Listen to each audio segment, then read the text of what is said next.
Well, hello and welcome to Ethically Speaking, a UCF interdisciplinary series on contemporary moral issues. And I'm Steve Kubler, the organizer of the series, and I'm professor of chemistry and optics and founding associate director of the Center for Ethics here at UCF. And in today's event, we will explore what ethical AI looks like. Now, we all know the growth and implementation of AI is expanding and accelerating globally, and AI is finding itself in search engines, software, consumer support services, teaching and learning, self-driving vehicles, HR and hiring, medical diagnosis, industrial operations, military command and control, and more. It's an exhausting list.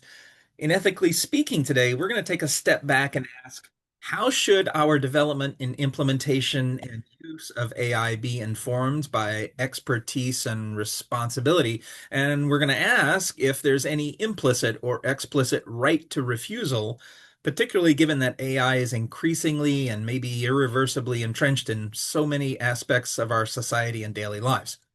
Now, before we begin, I'm going to say a few things about our speaker series and how you can participate. Go ahead and share slides again.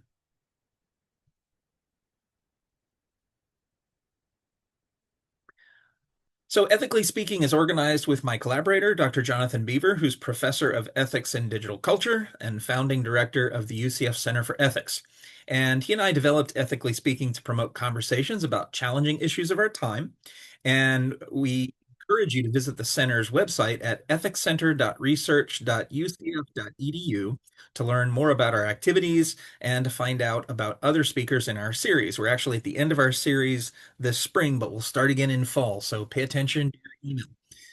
I want to encourage everyone who attends to email me, please, with your suggestions. You can find my email and our other contact information on the website. We want to hear your topics for future Ethically Speaking events. Ethics connects to every facet of our professional and personal lives, and the importance of ethics at UCF, I hope, is clear from this long list of partners that I show who support the series. And all of us hope you enjoy the discussions here in Ethically Speaking. And we hope it cultivates understanding of how ethics provides frameworks for making better decisions, particularly when there are competing values. Okay, now to today's event. This is an exciting departure, I think, from our usual format. Instead of having just one speaker today, we're going to explore AI ethics with a panel-led discussion that includes all attendees. So we're going to need your help on this. As usual, our discussion will be led by our expert moderator, the incomparable Dr. Jonathan Beaver. See how much I've put on his shoulders. He'll briefly introduce our panelists and pose some short prompting questions that they can use to open up our discussion. Then we effectively add you to the panel by encouraging each of you to pose questions and share some of your positions as well. And Dr. Beaver will take us back and forth, as only he can do, between contributors and panelists to really explore those complex themes in something like a town hall format. So please keep in mind, our events are recorded, and we'll post a link to the recording on the Center for Ethics website so you can view it and also share it with others. So now I think we're ready. I'll turn it over to Dr. Beaver to take us away. Thanks, Dr. Kubler. This is always so fun for me, and thanks everybody for being here. As Dr. Kubler mentioned, we've got 5 panelists here. You can identify those because we all have the fancy AI ethics backgrounds in Zoom here that Dr. Kubler created for us. So again, what we're going to do is I'll introduce the 5 of us really briefly, and then I'll start us off by introducing the problem of the right to refusal as I see it, and then ask everybody to share their perspectives on the panel, and then open it up to the audience for questions. So we'll try to keep our introductions briefish, 3 to 5 minutes apiece, just to share our perspectives and let you get to know us a little bit. But I'm really grateful to my colleagues for being here. So Dr. Mason Cash from the Department of Philosophy is here on our panel. He's got interest in philosophy and cognitive science, especially about normative practices in human cognition and the ways those intersect with developing technologies like AI. He teaches courses on ethics and technologies, including around artificial intelligence and the impacts those technologies have on the future of humanity. I've also got Dr. Kubler, my colleague and the Associate Director of the Center for Ethics. And Dr. Kubler is coming to us from optics and chemistry and materials engineering, all joint appointments there. And he and his students use AI algorithms to optimize photonic devices, among other things. But as the Associate Director of the Center for Ethics, he regularly leads discussions with our graduate students and undergrad researchers in particular, around science and engineering questions, in particular lately about artificial intelligence.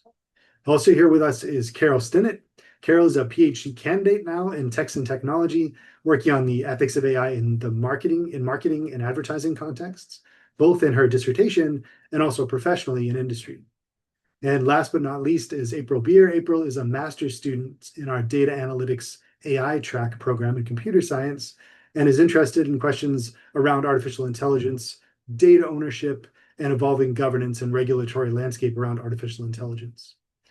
And as Dr. Kibler mentioned, I'm Jonathan Beaver. I'm a professor of philosophy and text and technology and direct the Center for Ethics. And I've been thinking and writing and worrying about AI for some time. So I'll start us off with just a couple of thoughts because I've been thinking now for a bit of time about this problem of the right to refusal. There's some big picture questions here for me about where rights come from in the first place, and we might bracket that depending on the interest of the audience, but also how technologies impact our rights. And how do we interface with AI platforms and data centers that form material infrastructures of AI platforms regarding our rights? There are all kinds of reasons that you might be worried about artificial intelligence and might think, as I guess I'll admit that I think, we ought to take up the right to refusal more often.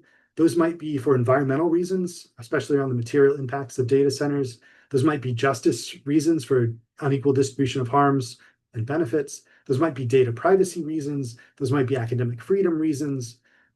There's all kinds of work here around questions of who's responsible and what expertise should play in thinking about this resistance. But it was striking to me that after we came up with this panel and started thinking about this right to refusal together as panelists, the 4Cs organization, so that's the Conference on College Composition and Communication, major professional organization of our writing faculty, they released a resolution in March of this year, so just last month, for a right to refusal. And they argued, I've got a lot of notes here about what they argued, but basically they were arguing against the take-up of artificial intelligence platforms, especially in the writing context, for all kinds of reasons relevant to their fields. And I'm going to post in the chat here a link to their resolution so that you can read it at your convenience. But I also wanted to share with you a response that somebody had written on a Substack forum. Basically, the resolution, again, to paraphrase, is we ought to take up the right to refusal for all these various reasons. And the response on Substack was, how silly. You can't take up a right to refusal with a technology that's already so invasive. It's already part of our culture. So that call and response, for me, at least, is one way of framing this really important discussion about what you should and shouldn't take up. The other thing I'll add just to start us off is there are actually two facets. We'll spend most of the session, I imagine, today talking about, let's call it the human resistance to taking up AI tools, so the right to refusal that you and I might take up. But there's another side to this that I think is super compelling also, and that is that maybe AI models themselves have a right to refusal. So maybe that's to refuse particular prompts based on safety guidelines, or maybe that's to refuse certain training protocols in order to advance their own positions. There's some really interesting cases and evidence we can talk about, but again, the right to refusal might go both ways. So I'll turn things over now to Carol Stinnett for her perspective, again, just to share that difference in expertise. Yeah, thank you, Dr. Beaver.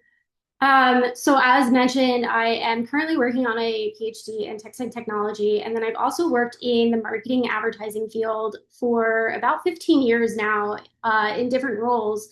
So it's a unique intersection, especially as we're starting to think about AI, especially within the marketing business landscape, typically tends to look at things from a legal and compliance view. So is this right? Are we legally able to do this? And then go ahead and push it forward. And so I just don't often think that that's really enough. And I think that there's different ways and different questions that we should be asking.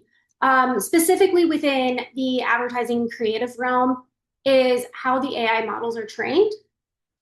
So pulling data, especially from not only copyrighted works, but also from illustrators, from graphic designers, from creative writers, copywriters, and just being able to use and train off of this information. And so it was without consent, and without compensation. And a lot of times people didn't know that their work was being used until after the fact. And it was more so ask for forgiveness later type of approach by the companies. We have been seeing this come up legally, and in courtrooms, especially Disney and Universal have already gone forward, especially for the use of their characters, different textbooks as well for copyrighted works. But I would say that that still doesn't go far enough, especially for everyday people who are working in different creative fields and industries. Human creativity is something that's really being impacted here, and within the marketing advertising landscape. And then to push that a little bit further, I think it's interesting. A lot of the counter arguments around this is that more information is better and more data to be able to train technology, and that it'll be served for the greater good and for a greater purpose. And a lot of the arguments are around fair use. So I think that that's really interesting. And I push that a little bit further into